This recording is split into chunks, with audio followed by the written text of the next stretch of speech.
Hey guys, welcome to our latest episode of Comedy Road. I'm Jason Schuster. I'm Lena Green. And today we have an amazing guest on, actress, model, comedian extraordinaire, ladies and gentlemen, Charlotte McKinney. Thank you, guys. What a nice intro. Let's clap it I up for appreciate Charlotte. that. We like to clap. I feel honored to be here. Yes, and this you. outfit, oh my gosh. No, like you. you, Oh my gosh. This is what girls No, do. He's I like, know. I'm not here for this. I know. We'll forget about him. It'll just be you and us this whole time, right? Ladies and gentlemen, Charlotte and Lena have a conversation. Jason will be on the sidelines today. Perfect. See you, Jason. Have a good lunch. No, I'm so excited to be here. Me and Jason recently met the other night at a pretty brutal show. What happened? It was a bar show with Ding, ding, ding, bar shows. Yeah, bar shows. I mean, it was brutal. It was like when you went on earlier, and there was a decent amount of people when you went on, but yeah, it didn't matter. it didn't. That's what I mean. It didn't even matter. Like they didn't even know it was a con. I don't even think they understood what it A was. lot of the time they don't. They don't even know what it is. One of the guys in the audience said, I don't know what's going on right now. And it's so confusing for Totally. them because they're already inebriated. So they come in thinking, oh, what's going on? Then they see a person on stage talking and they're confused. So it's a lot, but it does build you as a comic to do these bar shows. Totally. But they are a different beast. They're different Totally. beasts. I think that, when you're in a location with a bar and there's a hotel next to it and people are flowing in from the hotel and you have outside people coming in from the bar area, they hear somebody says, oh, they're trying to get people in, there's a comedy show going on, and then people get there and they're just like, how did I get here and what is happening? I'm dazed. Who are I'm you people? confused. Yeah, right. It was bizarre. The crowd was very all over the place. There was one family there. Then they I have no idea. And then by the time I went up, it was literally like 5 high schoolers wearing like backpacks and like very confusing. I'm like, what the me telling you my set right now is gonna mean it's gonna go over your. They have no idea what I'm talking about. So I had to say, okay, what are there things I can connect with this kid? Okay, I smoke a lot of weed. I'm sure they do too. So like that was all I could Crowd work. It was just crowd work. Yeah, so it was like I feel. You turned into a prop comic that night even too. I really did. I started handing out joints. That's all I could really do at that point. But I think it's in this point of where I am, it's learning like no matter what the room is, you just have to figure out how to grasp them, figure it out, change your stuff, and then, move on. Because I think at the start when I was trying it out, I was like, oh my God, I had one bad show. Like, oh my gosh, I can never get up. And it's like, half of them are going to be bad. Yeah. All of them are going to, most of them are bad. So you just have to learn to like, okay, I know this is my set. It works, but it's different, The point is the next day, nobody's going to be thinking about that except for you. Yeah. And so Exactly. it doesn't really matter in the sense that you have to look at that as just another show and you keep it moving. Yeah. Because Totally. you could have one audience one night that your set absolutely just kills. Totally. And the The crowd same is going material. nuts. And then you have the next night with a different crowd and they are looking at you like you're out of your freaking mind. You know what I Totally. mean? So it's just how you handle the emotion of that, and it's a wave. It goes up and down, and it's all about how you just adapt. How you navigate. Totally. You learn a lot from those bad shows, though. Like You do, and I work a lot with Janelle Draper. She's the best. She's Love her. Shout out to Janelle Draper. But it was funny. She had like her special at Flappers one night, and then did the same few jokes somewhere else that crushed the night before, and we have the we'll go and do a set somewhere, and the jokes that she always hits sometimes. So it's funny to see, like, even really professional, amazing people. Yeah. It's just the rooms you're in. So she's really taught me to never let a show bother me. After we've, like, talked about it, she's like, just keep moving, you know? It's so funny you're saying that because I did a bar show yesterday, and the last comic was like a more well-known comic who was doing a drop-in, and he literally gets on stage. He was like, he kind of sussed out the audience. He was like, y'all don't give a fuck about what they like, just do your own. And like his whole set was like, do your own thing, fuck this PC shit. And it was actually he said some shit that he was like, he was doing a lot with the racism stuff. I was like, okay, but it's true. You need to just be so comfortable in your skin where you're like, this is who I am, this is what I'm going to present, this is what I'm going to say, and if you can either leave it or take it. Totally. And that's it takes time, I guess, to get there. Yeah. But That's right. And everybody is going to have a comic that they don't like, and everyone's going to have a comic that they like, and that's going to rotate every single show. Totally. And that has nothing to do with the ability or talent of that comic. It has to do with the person's views. It has to do with the way the person's feeling that night in that moment. Maybe they had a shitty ass day, and it doesn't matter. But your job as a comic is to keep it moving and to keep entertaining. And you're going to have these nights where I love being a fucking comic. I'm a god. And then you're like, I know why I got into this. And then you're going to be other nights where like, I am total shit. I'm going to kill myself. Totally. I mean, and that's why everyone's asked me, they're like, why comedy, Charlotte, now? Like, very confusing, you know? And I'm like, I've been through the ringer so much in my career with modeling and acting. I'm like, comedy, bring it on. Let's go. I feel nothing anymore at this point, and it's but you kind of get to a point, and I feel like I'm at this point in my life where I'm just like, F it. I don't care. You're going to either laugh at my jokes or you're not, and I'm going to move on. I'm still going to say them. I'm still going to do my thing. And I feel like my life has been spent waiting on auditions, waiting on, shoots or things. And with comedy, I can just go out and do it. Yeah. And my whole life has been agents and casting directors, and it gets exhausting, and sometimes you just want to go out and perform and be around people and get feedback. And for me, instead of sitting in classes and stuff like that I had a hard time. I have ADD and dyslexia. We can get into that, but I'm in the club. Don't worry. I think maybe we talked about this, but I think for me it's something I can go do and get feedback immediately, or instead of sending a tape and never hearing back, you have more control over it. It's like a control, because we're control freaks too. I think most comedians can agree, we want to feel in control of our lives and at all the time, the balls in our court and have power. We're kind of narcissists. Totally. And we own that shit. Own that shit. Okay. We're talking in front of people about ourselves. Of course there's going to be some we have to be a little sick to think people want to care about what we have to say. It's be a little twisted. But it's true. We're all in therapy. Let's be honest. Yeah. Right. But I think it's just keep trucking on and doing things that bring you joy. And for me, comedy has always just been a part of my life. Any film I've done is comedy related. Everything's always been comedy growing up. My mom's from Canada, and she's always had a funny, crazy. My dad's from the Bahamas, so I've always grew up around parents who loved comedy and poked at each other. And growing up, when I was insecure about something, I always would poke fun at myself before anyone else could. I feel even as a girl or whatever, you did that a lot growing up.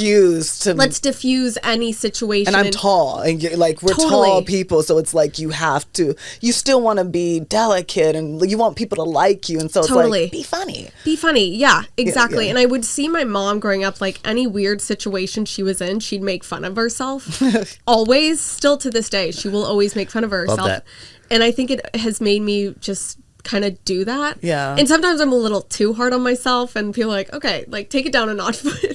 But I think it's just kind of just been a part of my life. And so when I started doing it, it just kind of felt natural. And I feel the environment from coming from the modeling world and acting is a bit more open and warm. Yeah. Maybe it's not to everyone, but it feels a bit more. You're saying comedy is more open? compared to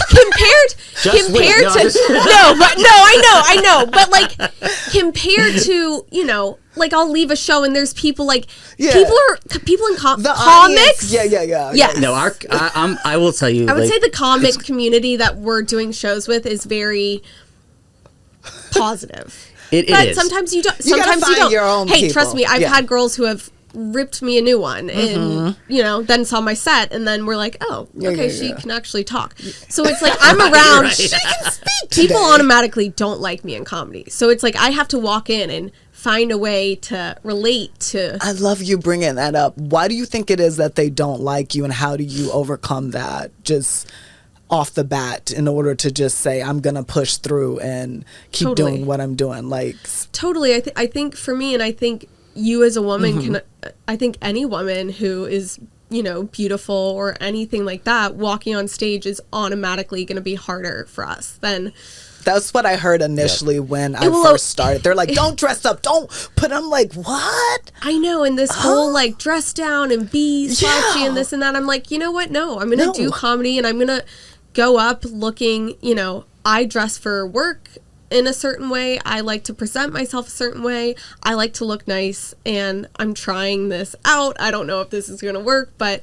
trying to bring, fashion and fun and positivity to your own comedy. spin. Sure. Like you've had experiences where people told you to dress down in comedy. Oh, for sure. Oh, yeah. I mean, as a woman, you hear that. And then I met Lisa Sunstead, and she's like, "No, but wear bookers whatever." have said this to you. There's been people tons.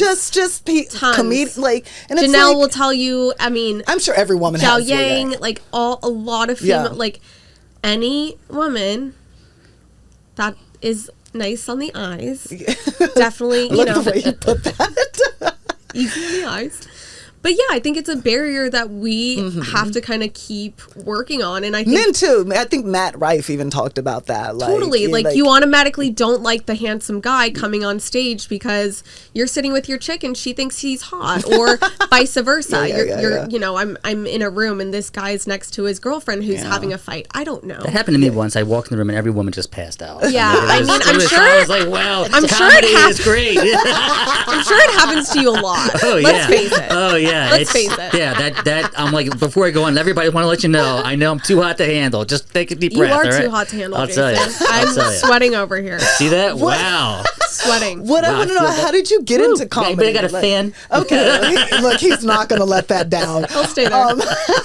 Wait, how did you get into comedy, and like, what was that moment that said, I'm going to do this? Well, yeah, like I said, and like my first movie was like Joe Dirt 2. Like I was always just around comedy and it was just something there. But when I really wanted to do stand-up was David Spade had the show Lights Out, and they did an episode where they put earpieces in people and threw them up on stage at the Belly Room. Oh, what? What and was this? This was a few years ago. He got a bunch of like celebrities, like kind of like random people, me one of them, to go up, and then he would be in the other room, the green room, like telling us what to say.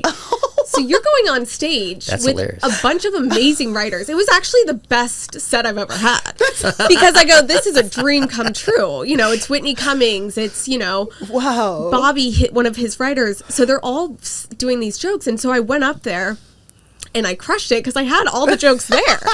And but for your me, stage presence, but my stage, it, then I realized when I watched it all back, I was like, oh, I actually improv'd off everything he gave me. I had a good stage presence. I'm like, maybe I can try this. So I kind of said F it.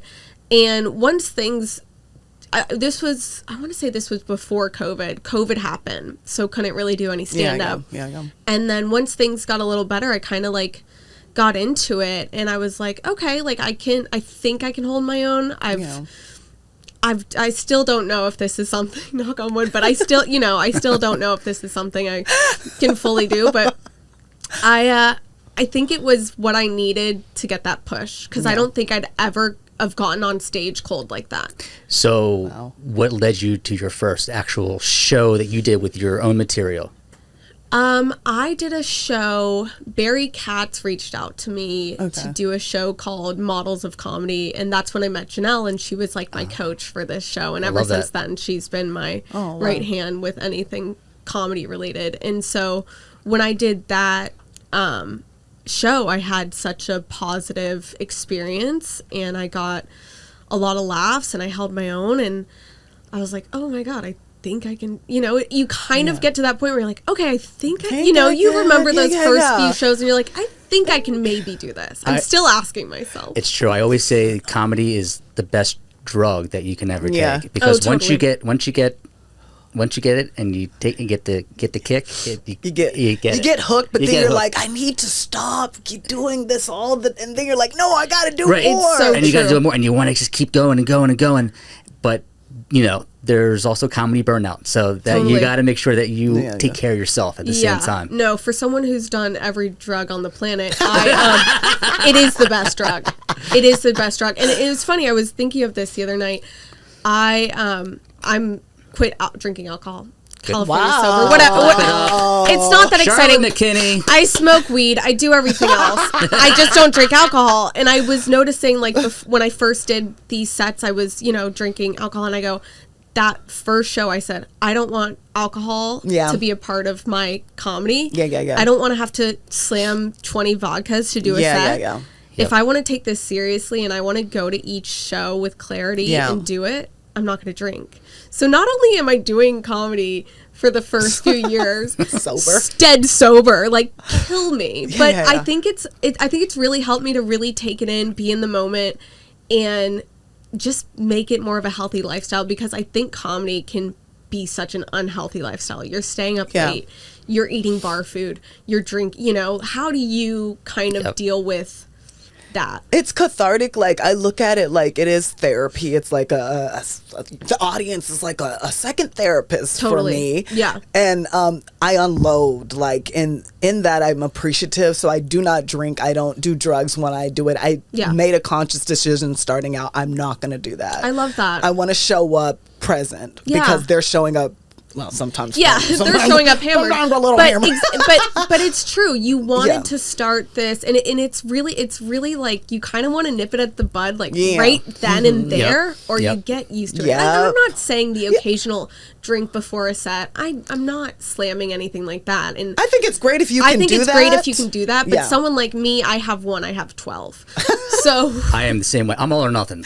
I'm very all or nothing. So I think, like you said, it was kind of making that decision right then and there and saying, okay, if I'm going to do this, I'm going to do it all the way. So cheers to us. Yeah, like, I mean, it's not an easy thing. Like, I see people and I'm like, you're going to go up and you're not even going to have a glass of wine. Offer me a drink and I'm like, no, and they look at me weird and I'm like, I will forget everything if I drink one thing. So I have to. I wish I could. See, I'm going to put the vodka I have away. Yeah. okay.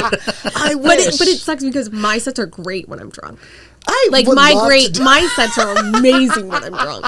But I know they're like a little like I'll do a something when I'm a little buzzed and say, I wish I didn't say that. And I don't like that. I definitely talk about like uncomfortable weird things. I do want to ask a personal question because I did read up. You suffer a chronic illness? Yeah, so I have like a kidney and bladder disease. Yeah. So I kind of poke fun of that in some of my sets about always being in the bathroom. People think I do coke. I'm really doing coke. Like it's kind of this part of my lifestyle. I love that. And I'm around a lot of older men in the urology office a lot. So like I spend a lot of my time at doctors. So I get a lot of material in just my day-to-day life. Love that. Being like this young petite girl with like a bunch of 80-year-old Jewish men in a urology office. Like, it's hysterical. So, but yeah, it's definitely, I also have to come to a point too with comedy. It's like, and I'm sure you guys can relate to with this. It's like listening to your body and like resting, but also pushing through and still being like the hustler that you are, and you want to do everything. And I hate the hustle. Like that to me, when I hear people say hustle, I'm at the point where it's like, if it happens, if it comes, it comes. I'm going with the flow now. And that's where I'm trying to be. Yeah. And I think I think I'm the type of person who says yes to everything. I'll be there. Mm-hmm. Don't worry. I'm coming. And sometimes I'm like, oh my God, like my kidney's falling out of my ass and I'm like late, So it's like sometimes you have to just listen to your body, because like even the last few weeks I did a bunch of shows and I'm like been sick in bed. Your body will tell you if you're sit down. That happens, and actually it caught up with me not too long ago. Recent, It because I was not taking care of my body, and I was coming home super late, and I'm doing 5 shows a night. I mean a week. And it's a lot. It's a lot. And my body crashed. And so actually I started working with a coach, Cesar Bononi, professional wrestler and coach. He's a great guy. Love that. Little plug right there for Cesar Bononi. So I am working with a nutritionist coach now to help me, because like you have to have that self-care, and you have to give yourself stamina. And because it's not as sustainable to do this every single night and come home late. I also have a son, and you've got to make sure that like you are the best version of you, not just for your family, but for the people that you're going to be performing in front of. Yeah, because that's going to show. Yeah, absolutely. And even like for women, like doing a show on when you're on your period, that's hell. You're in the worst mood. They don't want to hear about that. Yeah, they don't want to hear about it. Today. They want nothing. Jason, you can leave. Okay, hold on 1 second. This episode is sponsored by Tampax. Thank you. Flow. But yeah, it's. I'm kind of in this battle. I think I am all the time of like listening to my body, taking rest when I need to, but also pushing through, because I'm also the type of person who will always push through. Yeah. And will always still show up. But I'm learning. And I think after COVID, it made a lot of people realize you don't have to be at everything. You don't have to do everything. And I think after COVID, I was like, if it doesn't bring me joy, if it doesn't help me and I feel good about it, and if it's not bringing anything positive, then who needs it? Why do it? Why do it? Crazy. We're talking about you're like the third female comic that I've met who had kidneys issues. I've had even my own kidney issues. Oh, how funny. And I'm wondering, because it's a mind-body thing, too. It really is. Maybe that's where comics hold their attention. I'm telling you. And that's interesting. It's so interesting. I wonder who else it was. It was someone else that I just happened to be talking to at a mic, and she was telling me hers got to and the doctor was like, this is a small percentage of people who has this. And I was like, this is crazy. We really have to start taking care of ourselves. You really, really do. Yeah. And I think, with these late nights and constantly doing shows, and a lot of people don't understand too, it's like we have our jobs during the day. Yep. Still, comedy ain't paying me yet. Yeah, so it's like I still have all my other stuff, and then after work, then I'm doing, so it's definitely a balance, but you kind of figure it out. It's like you're saying, you wear yourself down so much, like you get yourself hurt, and then you realize, okay, moving forward, I'm not going to do that. Yeah. Unfortunately, we don't see it like that as comedians. We just go all out until our body tells us, hey, you need to take a break for a minute. Exactly. So yeah. So now you know. Now right? I know. So now when you're starting to feel a little run down, you just say, okay, not going to say yes to the next 6 shows, That's right. But that's not what we're told to do, though. We're told to just say yes. You need, especially early on, you need as much stage time as possible. And that's what we're kind of trying to find that balance in. How much stage time do we actually need to get? You don't have to say yes to every show either, because you've got to look at the value on the show and what it's going to bring to you. And sometimes it's not worth to do that show. And you have to really think about that. Totally. And I think, that was such a bad show. It wasn't worth it to drive all the way there and do it. But it was. I went when I didn't want to go. I showed up. I did it. and I still have another show under my belt. Yeah. So there's also the times where you do a show and you're like, God, I wish I didn't even do that. But every show you do is... It's a learning experience. It's a knot on the buckle. For sure. I don't know. On the buckle? Yeah. Not on the thing. A notch on the buckle. Yeah. Notch the buckle. Notch the buckle. You know what buckle I mean. Talk here. Buckle talk. So you are actually now performing with some pretty legendary comics. Just last week you had a really cool show. Yeah, it's so funny. We had a show last week. It was Janelle, Catherine, Brittany Ferlin. I Brittany Schmidt, is she on the show? Brittany Schmidt, and then Tiffany Haddish. Yeah. Never heard of her. But it's so funny because this was maybe, I want to say 6 years ago. I did a film, maybe 7. I did a film with Tiffany Haddish. Okay. And it was Charlie Sheen. It was the most random film. No one saw it, clearly. No one saw it. Didn't go anywhere. You want to plug it again? 6 years later? Let's not plug it. No, I loved the movie. It was my favorite movie. Great film. I love Fred Wolf. Great. I loved it. It was a fun film, but it was for Sony Crackle, and that app didn't play out. The Crackle app. The Crackle. I feel like if it went more to Netflix or something, it would have done fine, but it just didn't have the right outlet. I don't know. I think it's called Crapple. Crapple, yeah. But I'll still do a job with them. Are you hiring Crackle? Crackle, I'm here at all times. But anyways, I didn't know who Tiffany was when she went on the film, and I was like, oh my God, this girl's hysterical. Wow, she's amazing. And then week 2 after, the movie, it didn't do it, nothing was very exciting. Then she just skyrocketed. Just skyrocketed. Like, just took off overnight. And I was like, oh my gosh, like, so fun to see. Yeah. And so special. And then to, like, full circle be, like, you know, opening for her the other night. And that was crazy. But it's also quite scary, too, because she's been doing this 20 years. I have like a year and a half under my belt, and like, you know, sometimes I feel like I'm in these places where I don't belong, you know, sometimes, but when you feel that way, it shows. So I just kind of fake it till I make it. I'm like, I can do this, yeah, we're good. And I make it through and we're good. I'm always like the one who talks everything down and makes it as like, you know, but sometimes it's like, okay, no, I need to build my confidence up and I need to, you know, but it's funny, like with you, like, how do you guys feel you find your inner confidence when you can't find it? That's something I need help with. I think if I show up and I have nerves, that's actually good. Yeah. That means this is important to me. I am showing up and I want to be my best version of myself. When I ever don't have nerves, I'm like, oh shit, I'm out of this. This is just interesting. Not. Yeah. That's a good way to think of it. Instead of saying, oh, I'm nervous, this sucks. It's like, I'm nervous, this is a good feeling. Yeah. This means I'm ready to play. Like, this is time to go. I love that. Snap those fingers. Yeah. I just go to the bathroom and throw up. Same. Yeah. Couple trigger pulls. No, just couple pull. You take a dump. Is that what you said? Before every show. Pregame dump. The pregame dumper. Why don't we talk about that? Because someone was like, "You should never do that at a comedy club," and I was like, "I do that every time." I love that. Charlotte every girl before a comedy show. I think that's what me maybe yes or no, but I've definitely seen a lot of girls. It's like a nervous number. And I'm like, and it feels nice. It feels nice. I get it. I like how Charlotte and I were just like, we're gonna throw up, and Lee's like, well, fuck that. I take a pregame dump.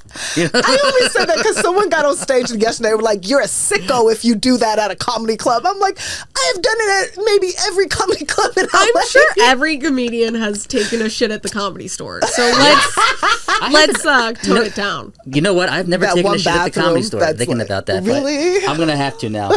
There's this one bathroom I find that I love there. It's like this personal one. Okay, we'll cut that out, guys. This episode is not about the journey in comedy. It's about the bathrooms in the Comedy Store. I think your podcast is finding the best bathrooms for female comedies. Comedians. Wow, that's an app for that too. So what we covered is imposter syndrome, which we're changing to supposter syndrome. Yes, supposed to be there and dumping. Love that before shows. Love that. All right, we're on the same page. Yeah, but like finding that inner confidence is because for me as like a person, I'm a very insecure person. Oh, really? I know it sounds stupid to say, but I think just the world I've lived in from age, 15 of body dysmorphia and everything like that. Yeah. And then now my insecurities, but it's weird. Like somehow when I'm on stage, it all kind of disappears and I find my confidence. That mic is just like so magic. Weird. It's like this weird thing. Like my mom's like, you will be totally opposite and then you'll get on stage and you're a whole new person. Yep. It's like that person you see playing guitar. Like that person might be totally like serious in their real life. Yeah. All of a sudden you see them shredding. And they're like a different person. Yeah. Same thing goes for comedy. Like, sometimes like people think, oh, that guy or a girl must be so funny just to sit with. That's not necessarily true. Like, totally. They're just regular people when you're chilling with them sometimes. Exactly. And then when they're on stage, they shift and the light goes off and they're a different beast. Yeah. And I think that's kind of what kind of was like the moment I was like, oh, I think I can do this because I see it such a change in me. It's like the person I am on stage is kind of who I aspire to be, in my day-to-day life. You are, it's a different version of you. Just a different, like you say, a different version, more confidence, more, doesn't care. And I wish I carried that more in my day-to-day life, which I'm trying, we're all trying. But I'm always like curious of like what people do to like it's a different type of vulnerability that it's just you're so raw and open and you're free at that moment once the mic is in your hand, and it feels like right when the mic is taken out of your hand you're like back to me and I'm back to life. We're gonna way. Why are people looking at me? Yeah, no, totally. So different. Totally, it's a weird, freeing space. Yeah, it is. It's hard to explain. Hard to explain unless you're in it. Exactly. Grateful to have it though. Like I will say Amen. that. Grateful to be able to express ourselves in that way where we can be so open and not give a flipping fuck. Exactly. But then we have to come back to our real lives and be like, well, analyze it all. And then be you like, wake up the next day and you're like, spiral. Exactly. So, and now I'm like dying to come see you. So I'll make sure to get all your info and come see Oh my your God. shows, Yeah, we can definitely. I'm dying to see you live now. I Because love I'll watch you and be like, she just had a great shit. that's all she's gonna think about. She's like, Good. Now that's it was definitely a great one. I'll wink at you too. I'll be like, Lena's great. She knows how to take a real good dump before a show. Like, I know she's good. I'm gonna have someone introduce me on stage like that. Yeah, Lena Green. Good one. Welcome to the stage. Takes a great dump. All right. So, are you doing your own booking now, or do you have someone helping you with your bookings for shows? I kind of do it. Like, I have my, like, manager who does my acting and, like, my managers who do, like, everything else and brand deals and things like that. But when it comes to my comedy, I kind of do it all myself. Oh, wow. Okay. It's Good weird. on you. I'm still, like, not big enough to have, like, in that space to have, like, someone really putting, like, all my stuff's pretty self-explanatory. Like, it's like, can you do the show? Yeah, sure. You know, it's until I feel I'm at a place where I need, you know, but I definitely have like my team around me at all times, still like making sure where I'm going, my scheduling, things like that. But when it comes to like booking shows, like right now I'm kind of just still doing them myself, you know, because they're just, all the shows I'm doing are like friends, comedians I know. Yep.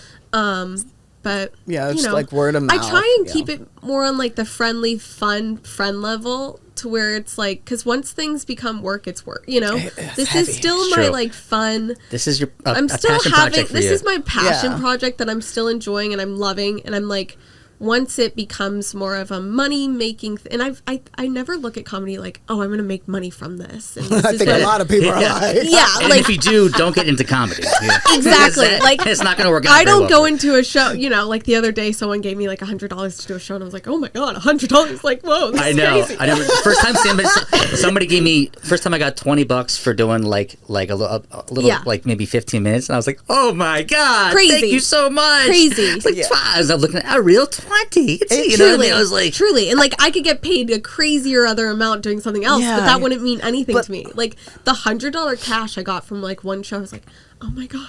Like it was my lowest rate I've had in the last 20 years. And then you're like, you don't have to do it. And you're like, no, we want to give it to you. Like, no, this doesn't happen in our world. And like, please take the money. Yeah. The first show I ever got paid on, it was $5, and I love that. Framed it. I love that. But then, like, fast forward, I got to open up and do 30 minutes and got paid for a weekend, and it was like, I'm fairly new, and I was like, this is is cool. You're paying full circle.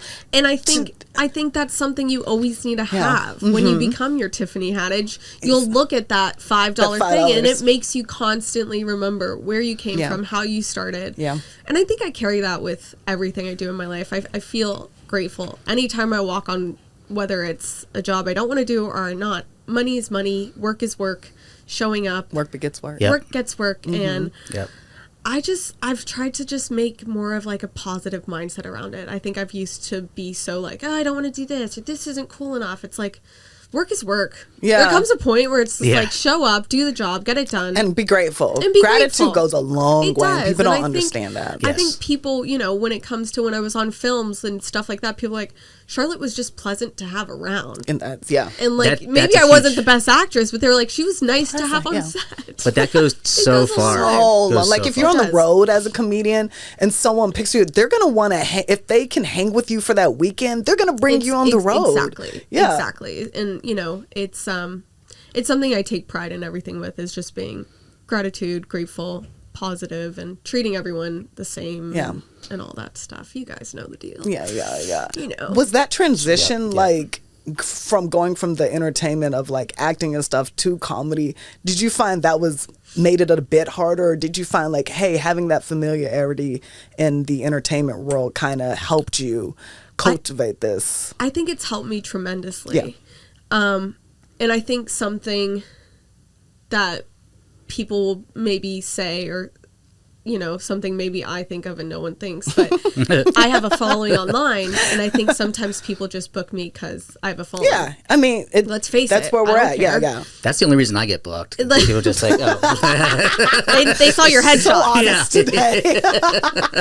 But it's true. It's like, I don't want anyone else to think, oh, I'm just getting booked because I have a following. It's like, okay, I got booked because I have a following. I showed up and I did a really good set, and I got booked again. Yeah. If you had a big following and you got booked once and you bombed, you're not going to be getting booked. You're not, So I like to use my following to help other comics and share about it and talk about shows. But I also, deep down know my talent still speaks for, instead of just being like, oh, that's the girl who's only here because she tweeted about it. I don't want that to ever. I mean, you're gonna have those naysayers. Oh, I'm always gonna have, and I'm used to it. But I think for me, it's using my platform to help us all out. I'm always, if friends are like, hey, I'm like working on a special or doing a show, could you put? I'm always like, yeah, like. Never hesitate to I like to use it in the community instead of Glad I heard that. So Charlotte, I have a special. I'm gonna hit you up tomorrow. My managers are like DM right away. My managers are like, did you get paid for this? What? Charlotte, this is where you get paid, right? Oh, okay, yeah. Charlotte doesn't care about the money. It's not about the money. I really care about money. No, but Charlotte's gonna be like, yes, you can do, but I take Venmo. Yes, exactly. I know it's funny, but if you're in my circle and you're a friend and things like that, I love share. I like using it for the better. Like I have charities and things like that, and I like to bring spotlight on things I care about. For sure. Now you're from Orlando, right? Originally? Yeah. Cool. I grew up in Florida. Ooh. Yeah. I hope you talk about that on stage. That's my whole bit. Florida? I know That's Florida. My whole bit. I know That's all I can talk about. At this point, it's all I got. Florida's such a weird place. I love Florida. I went to college there, so I can talk about it a little bit. University of Tampa. Oh, wow. Back in the day. Yeah, not too far from you. Yeah, actually, a lot of my friends and back then went to UCF, so I would go to UCF a lot. And I have family in Orlando currently. Oh, how funny. And my dad actually still has a place in Florida. Wild. Okay, wait. I wanted to ask you guys, where are you from? Originally, I'm from Baltimore, Maryland. Baltimore? Texas. Okay, so Texas, you kind of have a Florida vibe. She's like, don't you dare put me in that Florida vibe. It's so crazy. I did some shows out in Florida. It's interesting. Shows in Florida are fun. No, the shows were really fun. The comics are so fun, just nice. Yeah. But the Floridians, is that what we call? Well, it's interesting. Well, either you're retired or you're 18. Yeah, I think there was a lot of staring. I was walking through a neighborhood. There were a lot of stares. It's weird. What part of Florida were you in? I did some shows in Miami. Yeah. That was cool. That's fun. But there was, I don't even remember what area.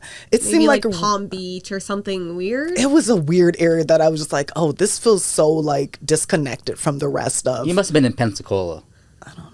I just remember thinking, know where that you're by the Panhandle, right? And people were warning me, don't go out to Florida. It's not good time right now. I was like, what? Good time for what? It's always a good time in Florida. What are you, gang? Florida is such a part of my stand-up. Like it's just kind of it's when I come in and I kind of say like dropped out of high school, like to go back for my DUI. It kind of builds this. It's kind of this world of I'm kind of on the same we're all it makes me like I don't know it shows you that I grew up like I didn't know one person in Hollywood. I grew up, my dad's a used car salesman. What's a used salesman? My father's just an old used salesman. He's just old beat up used salesman. Yes. Exactly. He's that. But like I did all this myself. I don't have like I'm not like not a Nepo baby.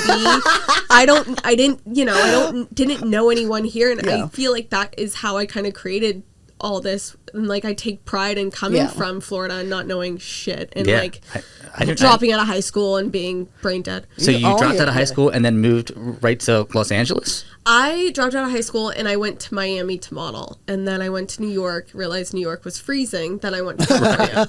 That it is. So I've been out here 12 years now. Yeah. I've been out here 10, so yeah. I didn't know anybody when I moved out here either. I think it's like kind of the way to go. Yeah, I feel like when you know people, then it's like you end up doing what they're doing. Yeah. You have to kind of find your own. Like, it's good to know a few people, but I really created my own weird world. You have to, especially when you get out here, because you have to. You get lost. It's crazy. You could say you're from Florida. I've said I'm from Texas one time, and people were like, really? That's what people do. I mean, it's like we're kind of weird. Like, Texas is weird right now. Oh my God, Texas! They were like, huh? But it's the same. Like the other night at the Beverly Hills show, it was like, anyone here from Florida? And crickets. I'm like, okay, and no one here like is you all have class and dignity. We get it. But whatever, you disarm them. That's great that you do, because it's disarming and it makes them. It's fun. I love talking about Florida, and like I love Florida, and it's like I would live there if I could. I live in Malibu here. I'm like, I like being by the water. I like being away from everything. My parents now are just like in a little beach town in New Smyrna where they live, and when I go, I just like go out there and just like go from like 100 to 0. Like the stress and the everything here, when I get there, I'm like, I can breathe. You can breathe for a minute. So are you going to do a hometown show I'm dying to. Yeah, what's next?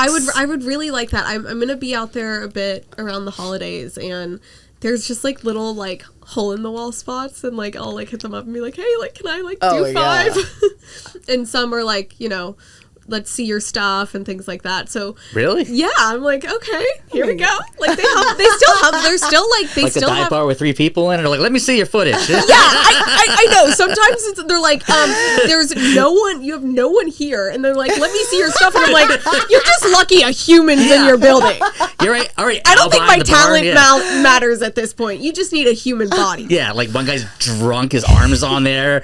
Like you're walking in, and they're like, you got a real legitimate comedian here, folks. Exactly. And I'm also like trying to learn like how to like reach out to spots that I want to go to or things like that, because I think that's something I'm not good at, is like reaching out so I think eventually I want to find someone to kind of help with. This is our business of comedy guy right here. Our business. Oh, do you know where I was going to lead? Business. Yeah. Well, she's always like, you're a businessman. He always has a business man. So I was going to ask you if you want to do any road shows, like if you're gonna do what's next plans. What's next for you? Yeah, what's next for you in comedy? What is next for me? Where am I in the next hour? I don't even know. She didn't even know where she's at. Someone asked me, they're like, do you want to Today's Wednesday, by the way, just so you know. Today's Wednesday. Somebody asked me like about something for Friday night, and I go, I don't even know where I am in the next 6 minutes. But I eventually want to, I think for me I'd love to do shows with comics I admire and like go on the road with them and stuff like that. Who are the comics that you admire, that you like? That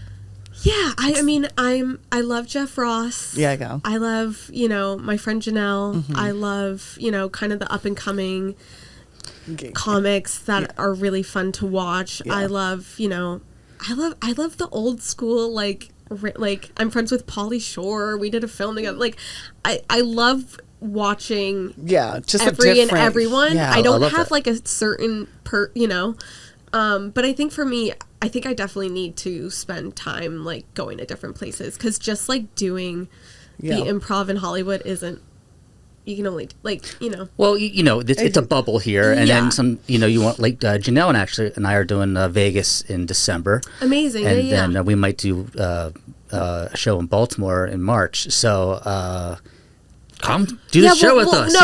We'll be in touch, and she's really helped. Like in November, and I'll make sure I get your contact. In November, when she's back in town, we're looking to do a show at the Crow's Nest in Santa Monica. Oh yeah, I love the doing more. I've never done it, and kind of putting. Sorry, Jason, but more like female-based shows. I identify as a female guy. We'll grab you a wig. But then there's nights, but getting like a fun group of girls and having it's important. I mean, no, I think it's great. It's fun. It's cool. It's fun, and like I think sometimes it's like as girls, like you'll be the only girl in a lineup. It'd be fun to do like an all girl thing, and then have Jason come in and like come in. And then ladies and gentlemen, here's Jason. But it's fun. Here's the dick of the night. Here's the dick of the night. The vagina. Yeah. We have the one vagina. But it's like we have the one vagina of the show. It's like. Okay, like the dick of the night. We'll have the dick of the night come up. But yeah, I think I think what I'm battling with is like my work life. Yeah. And everything like that, where I do make my money and the time for that. But there's always a way, you know, I always make do. I push through and find a way to make it to wherever I need to be. And yeah, I'm excited. I'm dying to do more shows together. Can't wait to come see you. It's so much fun. So wait, so you guys are doing Vegas in December? We're doing Jimmy Kimmel's comedy club. So she's been loving that in Vegas. Yeah, I'd love to check that out. We're going with a really great comedian and a friend of ours, Heather Pasternak. And she'll be headlining there in Vegas. Amazing. But yeah, you know, and it's just all about reaching out to these bookers and being confident in your abilities, but being confident in your messaging to them, like to let them know, like, hey, like, I'm a legitimate comic. They're like, let me see your stuff, and then let them decide. But you have to. But your approach to that is like. Is having confidence in just reaching out and giving them the opportunity to look at what you're saying, and then having the opportunity for them to look at your tape. You know? Totally. And I wanted to ask you guys, just to kind of, before we wrap this up, how do you guys handle, you know, like being so, you know, I'm always very hesitant about posting clips. Oh, yeah. I want to wait till it's perfect. I want to wait till I like my hair. I want to wait till I land that joke or this. And, you know, my team who helps me with my social, they're like, you know, you need to be posting more and this and that. I have a really hard time with it. And it's like, also, as a comedian, you want to feel ready before you share it in a bigger, you know, space. And you don't want to burn some of your material. You want people to come out and see it and not already. Exactly. Yeah, that's a conversation we've been literally having with a lot of comics. Yeah, it comes up a lot. And I think it's what a lot of comics deal with. They want to show their stuff and they want to be online because you hear these success stories about people having that one viral video and they did great and then they became, you know. Yeah. But I get so, like, I just posted like an in-between take in between the show from the other night, and the thought of I posted and I can't even look.